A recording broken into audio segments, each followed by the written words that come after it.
Pero Rico, konting pa-delight lang sa ating mga ka-whiskey.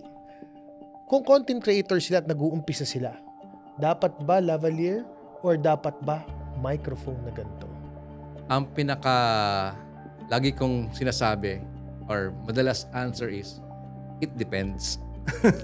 Okay. Environment, location. It will depend. Purpose, environment. It will depend, no? Pwedeng lavalier, no? Sa'yo, if you want it to be discreet and your hands free. Okay?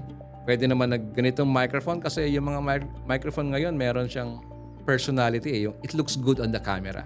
Yeah. It sounds like para kang radio DJ. It looks good. It looks good on the camera. Meron namang microphone na okay, you can have one microphone tapos 3 subjects, switch mo, that's mic. Pero it depends on the acoustic environment. So it depends. It depends. Ano ba yung subject mo ba? Maglalakad ba sa street habang fini-film mo? So hindi pwede yung ganito.